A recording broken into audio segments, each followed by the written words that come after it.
ಕರ್ನಾಟಕ ರಾಜ್ಯ ರೈತ ಸಂಘಕ್ಕೆ ಸೈನ್ಯಗೆ ಬೇಕೇ ಬೇಕು ನ್ಯಾಯ ಬೇಕು, ಬೇಕೇ ಬೇಕು ನ್ಯಾಯ ಬೇಕು. ಯಾತಕ್ಕಾಗಿ ಹೋರಾಟ, ನ್ಯಾಯಕ್ಕಾಗಿ ಹೋರಾಟ. ಜೈ ಜವಾನ್ ಜೈ ಕಿಸಾನ್, ಜೈ ಜವಾನ್ ಜೈ ಕಿಸಾನ್. KRS ಪಕ್ಷಕ್ಕೆ, KRS ಪಕ್ಷಕ್ಕೆ, KRS ಪಕ್ಷಕ್ಕೆ. ಎಲ್ಲರಿಗೂ ನಮಸ್ಕಾರ. ಇವತ್ತು ವಿಜಯಪುರ ಜಿಲ್ಲೆಯ ಹಲವಾರು ಸಮಸ್ಯೆಗಳನ್ನು ಇಟ್ಕೊಂಡು ಮಾನ್ಯ ಜಿಲ್ಲಾಧಿಕಾರಿಗಳಿಗೆ ಕರ್ನಾಟಕ ರಾಜ್ಯ ರೈತ ಸಂಘ ಹಾಗೂ ಹಸಿರು ಸೇನೆ ವತಿಯಿಂದ, ಅದೇ ರೀತಿಯಾಗಿ ಮಿತ್ರ ಪಕ್ಷ KRS ಪಾರ್ಟಿ ವತಿಯಿಂದ ಕೂಡ ಇವತ್ತಿನ ಹಲವಾರು ಸೈನಿಕರು ಕೂಡ ಈ ಒಂದು ಬೆಂಬಲ ಕೊಡಕ್ಕೆ ಬಂದಿದ್ದಾರೆ. ಅವರೆಲ್ಲರಿಗೂ ಕೂಡ ಮೊದಲನೇದಾಗಿ ಸ್ವಾಗತವನ್ನು ಬಯಸ್ತಾ, ಇನ್ನು ಪ್ರಮುಖವಾಗಿ ಒಂದು 4-5 ವಿಷಯಗಳನ್ನು ಇಟ್ಕೊಂಡು ಮಾನ್ಯ ಜಿಲ್ಲಾಧಿಕಾರಿಗಳಿಗೆ ಮನವಿಯನ್ನು ಸಲ್ಲಿಸುವುದರ ಮೂಲಕ ನಾವು ಒಂದಿಷ್ಟು ಬೇಡಿಕೆಗಳನ್ನು ಈಡೇರಿಸಬೇಕಂತೇಳಿ ಮಾನ್ಯ ಜಿಲ್ಲಾಧಿಕಾರಿಗಳಲ್ಲಿ ಮನವಿಯನ್ನು ಮಾಡಿಕೊಂಡೆವು. ಅದರಲ್ಲಿ ಪ್ರಮುಖವಾಗಿ ಏನಪ್ಪಾ ಅಂತಂದರೆ NTPC ಕೂಡಿಗೆಯಲ್ಲಿರುವಂಥ NTPCಯಲ್ಲಿ ಹಾರು ಬೂದಿಯಿಂದಾಗಿ ಸುತ್ತಮುತ್ತಲಿನ ರೈತರಿಗೆ ಹಲವಾರು ಸಮಸ್ಯೆಗಳಾಗ್ತಾ ಇತ್ತು.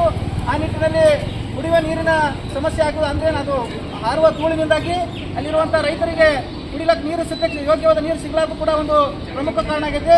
ಅದೇ ರೀತಿಯಾಗಿ ಆ ಒಂದು ಹಾರು ಬೂದಿಯಿಂದಾಗಿ ಸುತ್ತಮುತ್ತಲಿನ ಬೆಳೆಗಳ ಮೇಲೆ ಕೂಡ ಬೂದಿ ಕುಂತು ಇಳುವರಿ ಕಡಿಮೆಯಾಗಿ ಸಾಕಷ್ಟು ನಷ್ಟ ಅನುಭವಿಸುತ್ತಿರುವ ಕುರಿತು ಮಾನ್ಯ ಜಿಲ್ಲಾಧಿಕಾರಿಗಳ ಗಮನಕ್ಕೆ ತಂದು ಆ ಬೂದಿಯನ್ನು ಯಾವುದೇ ಕಾರಣಕ್ಕೂ ಹೊರಗಡೆ ಹಾರಲಾರ್ದಂಗ ಅವ್ರು ಮುಂಜಾಗ್ರತಾ ಕ್ರಮವನ್ನು ಕೈಗೊಳ್ಳಬೇಕಂತೇಳಿ ಒಂದು ಆಗ್ರಹ ಮಾಡಿದೆವು.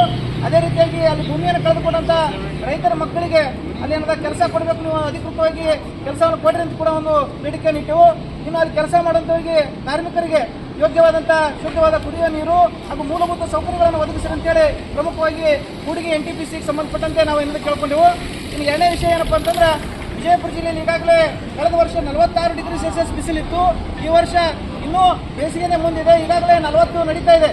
ಅದಕ್ಕೆ ಈ ಭಾಗದಲ್ಲಿ ಹಲವಾರು ತಾಲೂಕುಗಳಲ್ಲಿ ಕುಡಿಯುವ ನೀರಿಗೆ ಕೂಡ ಸಮಸ್ಯೆ ಆಗಿರೋದ್ರಿಂದ ಆದಷ್ಟು ಬೇಗನೆ ಏನು ಕುಡಿಯುವ ನೀರಿನ ವ್ಯವಸ್ಥೆಯನ್ನು ಮಾಡಿ ಅಂತ ಹೇಳಿ ನಾವು ಏನಾದ್ರು ಆಗ್ರಹ ಮಾಡಿದೆವು. ಅದರಲ್ಲಿ ಪ್ರಮುಖವಾಗಿ ಚರ್ಚಿನ ಭಾಗದ ಕೊನೆಯ ಹಳ್ಳಿಯ ರೈತರಿಗೆ ಕೂಡ ನಮ್ಮ ಜಿಲ್ಲಾಧಿಕಾರಿಗಳು ವಿಶೇಷ ಗಮನ ಹರಿಸಿ 1 TMC ವಿಶೇಷವಾದಂಥ ಕುಡಿಯುವ ನೀರಿನ ಬೆಳಗಾವದ RC ಅವರ ಮೂಲಕ ಪರ್ಮಿಷನ್ ತಗೊಂಡು ಈಗಾಗಲೇ ಬಿಟ್ಟಿದ್ದಾರೆ. ಅಲ್ಲಿ ಏನೋ ಹಲವಾರು ಕೆರೆಗಳು ಆಮೇಲೆ ಹಳ್ಳಗಳು ಬತ್ತಿ ಹೋಗ್ಯಾವ, ಅದನ್ನು ಕೂಡ ಮಾನ್ಯ ಜಿಲ್ಲಾಧಿಕಾರಿಗಳ ಗಮನ ಹರಿಸಬೇಕು. ಮತ್ತು 35-36 ಡಿಸ್ಟ್ರಿಬ್ಯೂಟರ್ಗೆ ನೀರನ್ನು ಹರಿಸಿ ಅಲ್ಲಿ ಕೂಡ ಕೊನೆಯ ಭಾಗದ ರೈತರಿಗೆ ಅನುಕೂಲ ಮಾಡಿಕೊಡ್ಬೇಕಂತೇಳಿ ಒಂದು ಪ್ರಮುಖ ಬೇಡಿಕೆ ಇತ್ತು. ಅದನ್ನು ಕೂಡ ಮಾನ್ಯ ಜಿಲ್ಲಾಧಿಕಾರಿಗಳು ನಾನು ಸಂಬಂಧಪಟ್ಟ ಅಧಿಕಾರಿ ಜೊತೆ ಮಾತಾಡ್ತೀನಿ ಅಂತ ಹೇಳಿದ್ದಾರೆ. ಇನ್ನು ಅದೇ ರೀತಿಯಾಗಿ ನಮ್ಮ ಸಮೀಪದ ಜಮಗಿ ಆಯರಿ ಗ್ರಾಮದಲ್ಲಿ ಹಲವಾರು ಮೂಲಭೂತ ಸೌಕರ್ಯಗಳ ಕೊರತೆ ಇರಬಹುದು ಮತ್ತು ಕೆರೆ ನೀರು ಈಗಾಗಲೇ ಸಂಪೂರ್ಣ ಬತ್ತಿ ಹೋಗಿರೋದ್ರಿಂದ ಆ ಕೆರೆ ನೀರನ್ನು ಕೂಡ ತುಂಬ್ರಿ ಅಂತೇಳಿ ಕಳೆದ ವರ್ಷ ನಾವು 7-8 ದಿನ ಭಾಗದ ಎಲ್ಲ ರೈತ ಬಾಂಧವರು ಕುಡ್ಕೊಂಡು ಆ ಒಂದು ಕೆರೆಯನ್ನೇ ಕೂತು ಅಹೋರಾತ್ರಿ ಧರಣಿಯನ್ನು ಮಾಡಿದ್ದೆವು. ಆ ಸಂದರ್ಭದಲ್ಲಿ ಮಾನ್ಯ ಜಿಲ್ಲಾಧಿಕಾರಿಗಳಂತ ಡಿ ಭೂಪಾಲನ್ ಸರ್ ಅವರು ವಿಶೇಷ ಗಮನ ಹರಿಸಿ ಆ ಜಮಗಿ ಕೆರೆಗೆ ನೀರು ತುಂಬಲಕ್ಕೆ ಅನುಕೂಲ ಮಾಡಿಕೊಟ್ಟಿದ್ರು. ಈ ವರ್ಷ ಕೂಡ ಇಲ್ಲಿರುವಂಥ ಜಿಲ್ಲಾಧಿಕಾರಿಗಳು ಅದನ್ನು ಮತ್ತೆ ಭರ್ತಿ ಮಾಡಿ ಆ ಭಾಗದಲ್ಲಿರುವಂಥ ಜಾನುವಾರು ಪಕ್ಷಿಗಳಿಗೆ ಕೂಡ ನೀರಿನ ವ್ಯವಸ್ಥೆ ಮಾಡ್ಬೇಕಂತೇಳಿ ಮನವಿಯನ್ನು ಮಾಡಿಕೊಂಡೆವು. ಅದನ್ನು ಕೂಡ ಮಾನ್ಯ ಜಿಲ್ಲಾಧಿಕಾರಿಗಳು ಈಗಾಗಲೇ ಅದರ ಸಂಬಂಧಪಟ್ಟ ಕೆಪಿಜನರಲ್ ಆಫೀಸರ್ ಜೊತೆ ಮಾತಾಡಿ ಆ ಕೆರೆ ನೀರನ್ನು ಕೂಡ ತುಂಬಿಸ್ತೀವಿ ಅಂತ ಹೇಳಿದ್ರು. ಇನ್ನು ಜಮಗಿ ಗ್ರಾಮದಲ್ಲಿ ಮೂಲಭೂತ ಸೌಕರ್ಯಗಳು ಅಂದರೆ ಸ್ಟ್ರೀಟ್ ಲೈಟ್, ವಿದ್ಯುತ್ ಕಂಬಗಳಲ್ಲಿ ಬಲ್ಬ್ಗಳೇ ಇಲ್ಲ, ಅದೇ ರೀತಿಯಾಗಿ ಶೌಚಾಲಯಗಳಿಲ್ಲ, ಶುದ್ಧ ಕುಡಿಯುವ ನೀರಿನ RO ಪ್ಲಾಂಟ್ ಇದ್ರೂ ಕೂಡ ಅದು ಬಂದ್ ಬಿದ್ದದ. ಸಂಬಂಧಪಟ್ಟ ಚರಂಡಿ ಕೂಡ ಅತ್ಯಂತ ವ್ಯವಸ್ಥಿತವಾಗಿ ಇರಲಾರ್ದು ಕೂಡ ಆ ಜಮಗಿ ಗ್ರಾಮದಲ್ಲಿ ಸಮಸ್ಯೆ ಎದುರಿಸ್ತಾ ಇದ್ದಂಥ ನಮ್ಮ ರೈತ ಬಾಂಧವರ ಪರವಾಗಿ ಮಾನ್ಯ ಜಿಲ್ಲಾಧಿಕಾರಿಗಳ ಗಮನಕ್ಕೆ ತಂದಾಗ ಮಾನ್ಯ CO ಅವರಿಗೆ ಗಮನಕ್ಕೆ ತಗೊಂಡು ಅಲ್ಲಿ ಕೂಡ ಕೆಲಸ ಮಾಡಿಸ್ತೀವಿ ಅಂತೇಳಿ ಭರವಸೆ ನೀಡಿದ್ರು. ಇಷ್ಟು ಇವತ್ತಿನ ದಿನ ಪ್ರಮುಖವಾಗಿ ನಾವೇನಾದ್ರು ಮಾನ್ಯ ಜಿಲ್ಲಾಧಿಕಾರಿಗಳಿಗೆ ಹೇಳಿದೆವು. ಇನ್ನು ಅದೇ ರೀತಿಯಾಗಿ ಜಮಗಿಯಿಂದ ಆಯರಿಗೆ ಹೋಗುವಂಥ ಸುಮಾರು 4-5 ಕಿಲೋಮೀಟರ್ ರಸ್ತೆ ಏನದ, ಅದಕ್ಕೆ ಈಗಾಗಲೇ ಹಲವಾರು ಬಾರಿ ಹಣವನ್ನು ತೆಗೆದರು. ಅದೇ ರೀತಿಯಾಗಿ ಈಗೂ ಕೂಡ ಮೊನ್ನೆ ದಿನ 5 ಲಕ್ಷ ತೆಗೆದು ಅಂದರು, ಇವತ್ತಿನ ದಿನ 36 ಲಕ್ಷ ರೂಪಾಯಿ ವಿಶೇಷ ಅನುದಾನದಲ್ಲಿ ಏನಾದರೂ ರಸ್ತೆ ಮಾಡಬೇಕಿದ್ರು. ಆದರೆ ಅದು ಕಂಪ್ಲೀಟಾಗಿ ಮುಗಿಸ್ಲಾಕಿದ್ದಾರಲ್ಲ, ಅಪೂರ್ಣ ಮಾಡಿ ಮತ್ತು ರಸ್ತೆಯನ್ನು ಅಗಲೀಕರಣ ಅಂದರೆ ಅಳತೆ ಮಾಡಲಾರ್ದು ಏನಾದರೂ ಸ್ವಲ್ಪ ಚಾರುಪೂರು ಖರ್ಚು ಹಾಕಿ ಅವ್ರು ಜಿಲ್ಲೆ ತಗೊಂಡು ಒಂದು ಪ್ರಯತ್ನ ಮಾಡಿದ್ರು. ಅದನ್ನು ಕೂಡ ನಮ್ಮ ಜಿಲ್ಲಾಧಿಕಾರಿಗಳ ಗಮನಕ್ಕೆ ತಂದು ಆದಷ್ಟು ಬೇಗನೆ ಆ ಒಂದು ಆಯರಿ ಟು ಜಮಗಿದಿಂದ ಆಯರಿ ಹೋಗುವಂಥ ರಸ್ತೆಯನ್ನು ಸಂಪೂರ್ಣವಾಗಿ ಆ ರಸ್ತೆಯನ್ನು ಮಾಡಿದ್ರಪ್ಪ ಅಂತಂದ್ರೆ ಅಲ್ಲಿ ತೋಟದಲ್ಲಿ ವಾಸ ಮಾಡುವಂಥ ಎಲ್ಲ ರೈತ ಬಂದವರಿಗೆ ಅನುಕೂಲ ಆಗ್ತದೆ ಅಂತೇಳಿ ನಮ್ಮ ಜಿಲ್ಲಾಧಿಕಾರಿಗಳ ಗಮನಕ್ಕೆ ತಂದಿದ್ದೀವಿ. ಅದನ್ನು ಕೂಡ ಗಮನಿಸ್ತೀವಿ ಅಂತ ಹೇಳಿದ್ದಾರೆ. ಅವ್ರಿಗೆ ಮೊದಲನೇದಾಗಿ ಧನ್ಯವಾದ ಹೇಳ್ತಾರೆ. ಈಗ ಕೂಡಿಗೆ NTPCಗೆ ಸಂಬಂಧಪಟ್ಟಂತೆ ನಮ್ಮ ಕೋಲಾರ ತಾಲೂಕು ಅಧ್ಯಕ್ಷರಂತ ಸೋಮುಗ್ರಾದವರು ಒಂದೆರಡು ಮಾತಾಡಬೇಕಾಗ್ತದೆ. ನಮಸ್ಕಾರ. ಇವತ್ತು ಜಿಲ್ಲಾಧಿಕಾರಿ ಅವರಿಗೆ ಅಲ್ಲಿ ಏನು ಸಂಬಂಧಪಟ್ಟ ದಾಖಲೆಗಳು ಅದರ ಬೂದಿ ಹಾರೋದರಿಂದ ಮತ್ತು ಅಲ್ಲಿ ಸುತ್ತಮುತ್ತ ವಾಸವಾಗಿರುವಂಥ ರೈತರಿಗೆ ಜಾನುವಾರುಗಳ ಕುಡಿಯುವ ನೀರಿನ ವಿಷಯವಾಗಿ ಮತ್ತು ಏನು ಜಮೀನು ರಿಕವರಿ ಮಾಡ್ಕೊಂಡು ಉಳಿದಂಥ ಜಮೀನಿಗೆ ಕರೆಂಟ್ ಇಲ್ಲ, ವಿದ್ಯುತ್ತನ್ನು ಕಿತ್ಕೊಂಡು ಹೋಗ್ಯಾರವಾಗ ಅದನ್ನು ಸಹಿತ ಮಾಡಬೇಕು ಮತ್ತು ರಸ್ತೆ ಮಾಡಬೇಕು. ಅನೇಕ ಒಂದು 7-8 ಬೇಡಿಕೆಗಳಿದ್ದು ಅವನ್ನೆಲ್ಲ ಶೀಘ್ರದಲ್ಲೇ ಆ ರೈತರಿಗೆ ಒದಗಿಸಿಕೊಡ್ತಾನಂತ ಜಿಲ್ಲಾಧಿಕಾರಿ ಅವರು ನಮಗೆ ಭರವಸೆ ಕೊಟ್ಟಾರ.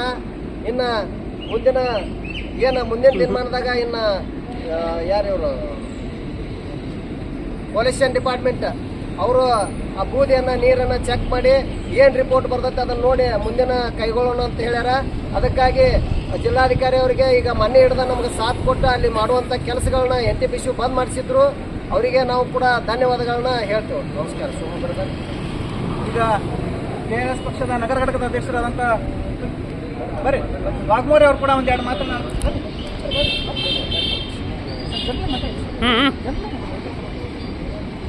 ನಮಸ್ಕಾರ ಬಂಧುಗಳೇ, ನಾನು ವಿಕ್ರಮ್ ವಾಘ್ಮೋರೆ, ವಿಜಯಪುರ ನಗರಾಧ್ಯಕ್ಷ.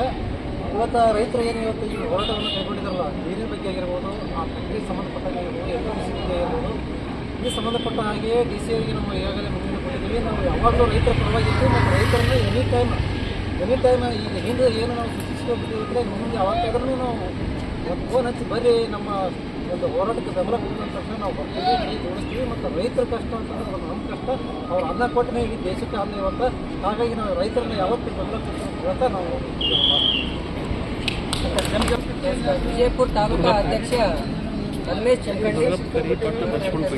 ಈಗಾಗಲೇ ನಮ್ಮ ಕೆರೆಗೆ ಬರ್ತಕ್ಕಂಥ ನೀರು ಕೆನಾಲ ಈಗಾಗಲೇ ಹಿಂದೊಂದು ತಿಂಗಳಿಂದ ನೀರು ಬಿಟ್ಟಿದ್ರು.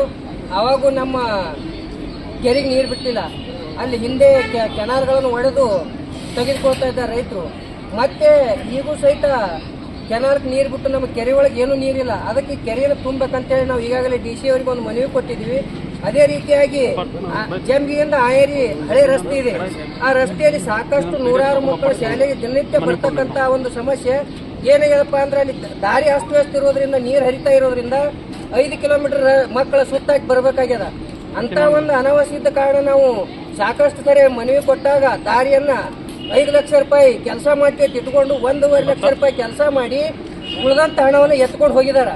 ಮತ್ತೆ ಈಗ ಏನ್ ಮಾಡಿದಾರೆ, ಒಂದು ಬ್ರಿಡ್ಜ್ ಕಮ್ ರೋಡ್ 2 ಕಿಲೋಮೀಟರ್ ಇಟ್ಕೊಂಡು ಅದನ್ನ ಒಂದು ಅತಿ ಕ್ಷೀಣವಾಗಿರ್ತಕ್ಕಂಥ ಒಂದು ಬ್ರಿಡ್ಜ್ ಮಾಡಿ ಇನ್ನೂ ರಸ್ತೆನೇ ಮಾಡ್ತಾ ಇಲ್ಲ. ಈ ಸಂಬಂಧಪಟ್ಟ ಇಂಜಿನಿಯರಿಂಗ್ ಫೋನ್ ಹಚ್ಚಿದ್ರೆ ಅವ್ರು ಫೋನ್ ಎತ್ತಾ ಇಲ್ಲ. ಅದು ಈಗಾಗಲೇ ಮತ್ತೆ ನಾವು ಈ ಕಾಂಟ್ಯಾಕ್ಟ್ ಹಿಡಿದವ್ರಿಗೆ ಫೋನ್ ಹಚ್ಚಿ ನಾವು ಹಿಂದೆ ಬರ್ತೀವಿ, ನಾಳೆ ಬರ್ತೀವಿ, ಮಳೆಗಾಲ ಬರ್ತೀವಿ, 3-4 ತಿಂಗಳಾಯ್ತು ಟೆಂಡರ್ ಆಗಿ. ಅವ್ರು ಟೆಂಡರ್ ಹಿಡಿದವರು ಬರ್ತಾ ಇಲ್ಲ. ಅದೇ ರೀತಿಯಾಗಿ ಈ ಇಂಜಿನಿಯರ್ ಬರ್ತಾ ಇಲ್ಲ. ಅದಕ್ಕಾಗಿ ಇಂಥ ಊರೊಳಗೆ ಸಾಕಷ್ಟು ಸಮಸ್ಯೆಗಳು, ಎಲ್ಲಿ ಒಂದು ಸಿಡ್ ಲೈಟ್ಗಳಿಲ್ಲ ಮತ್ತು ನೀರಿಂದು RO ವಾಟರ್ ಇದೆ, ಅದನ್ನು ಕೂಡ ಅಲ್ಲಿ ಎಲ್ಲ ಒಡೆದು ನುಚ್ಚು ನೂರಾಗ್ಯದ, ಅದನ್ನು ಕೂಡ ವ್ಯವಸ್ಥೆ ಇಲ್ಲ. ಹೀಗಾಗಿ ರೈತರ ಗ್ರಾಮದೊಳಗೆ ಸಾಕಷ್ಟು ಸಮಸ್ಯೆಗಳದಾವ. ಅದಕ್ಕೆ ನಾವು ಈಗಾಗಲೇ DC ಅವರಿಗೆ ಮನವಿ ಸಲ್ಲಿಸ್ತಾ ಇದ್ದೀವಿ. ಅವರು ಸಾಹೇಬರು ನಮ್ಮ ಮನೆಗೆ ಸ್ಪಂದಿಸಿ ಇನ್ನು ಎಲ್ಲ ಕೆಲಸಗಳು ನಿಮ್ಮ ಊರಲ್ಲಿ ಇರ್ತಕ್ಕಂಥ ಕೆಲಸಗಳು ಮಾಡಿಕೊಡ್ತೀವಿ ಅಂತ ಹೇಳಿದ್ರೆ ಎಲ್ಲರಿಗೂ ಧನ್ಯವಾದಗಳು. ಏನು ಮೊನ್ನೆ ಚಡ್ಚಣ ತಾಲೂಕಿನ ಜಳಕಿ KBJNL ಕಚೇರಿ ಮುಂದೆ ಕರ್ನಾಟಕ ರಾಜ್ಯ ರೈತ ಸಂಘ ಹಾಗೂ ಶಿವಸೇನೆಯಿಂದ ಹೋರಾಟ ಮಾಡಿದ ಪ್ರತಿಫಲವಾಗಿ ಈಗಾಗಲೇ ಮಾನ್ಯ ಜಿಲ್ಲಾಧಿಕಾರಿಗಳು ವಿಶೇಷ ಗಮನ ಹರಿಸಿ 1 TMC ನೀರನ್ನು ಕುಡಿಲಾಕ ನೀರು ಬಿಟ್ಟಿದ್ರು. ಈ ಕುರಿತು ನಮ್ಮ ವಿಜಯಪುರ ಜಿಲ್ಲಾ ಪ್ರಧಾನ ಕಾರ್ಯದರ್ಶಿಗಳಾದಂಥ ದಯಾನಂದ ಕೋಳಿ ಅವರು ಕೂಡ ಒಂದೆರಡು ಮಾತಾಡಬೇಕಾದ್ರು. ನನಗೆ ನಮಸ್ಕಾರ. ಎಲ್ಲ ನನ್ನ ರೈತ ಬಾಂಧವರಿಗೆ ಏನಪ್ಪ ವಿಷಯ ಕೇಳಿದ್ರೆ 2023ನೇ ತಾರೀಕಿನಂದು ನಮ್ಮ ಜಿಲ್ಲಾಧ್ಯಕ್ಷರ ನೇತೃತ್ವದಲ್ಲಿ ನಾವು ಹೋರಾಟವನ್ನು ಹಮ್ಮಿಕೊಂಡಿದ್ದೆವು. ಏನಕ್ಕೆ ಹಮ್ಮಿಕೊಂಡಿದ್ದೇವಪ್ಪ ಅಂದರೆ ನಮಗೆ 35-36 ಕೆನಲ್ಗೆ ಡಿಸ್ಟ್ರಿಬ್ಯೂಟರ್ ನಂಬರ್ಗೆ ನೀರು ಕೊಡುವ ಕುರಿತು ಮತ್ತು 46 KL-ಅವರಿಗೆ ನೀರು ಹರಿಸಲಿ ಅಂತೇಳಿ ನಾವೇನು ನಮ್ಮ ಅಧ್ಯಕ್ಷರ ನೇತೃತ್ವದಲ್ಲಿ ಹೋರಾಟವನ್ನು ಮಾಡಿದ್ವಿ. ಆ ಹೋರಾಟಕ್ಕೆ ಮಾಡಲು ಅಧಿಕಾರಿಗಳು ನೀರನ್ನು ಕೂಡ ಕೊಟ್ಟಿದ್ದಾರೆ. ಅದು ನಮಗೆ ಸಂತೋಷದ ವಿಚಾರ. ಮತ್ತು ಇನ್ನೂ ಎಲ್ಲ KL-ಗೆ ನೀರು ಮುಟ್ಟಿದೆ. 35-36 ಡಿಸ್ಟ್ರಿಬ್ಯೂಟರ್ಗೆ ನಂಬರ್ ನೀರು ಬಿಡಬೇಕಂತೇಳಿ ಮಾನ್ಯ ಜಿಲ್ಲಾಧಿಕಾರಿಗಳಲ್ಲಿ ನಾನು ವಿನಂತಿಸಿಕೊಳ್ಳುತ್ತೇನೆ. ನಮಸ್ಕಾರ. ನಾನು ದಯಾನಂದ ಕೋಳಿ.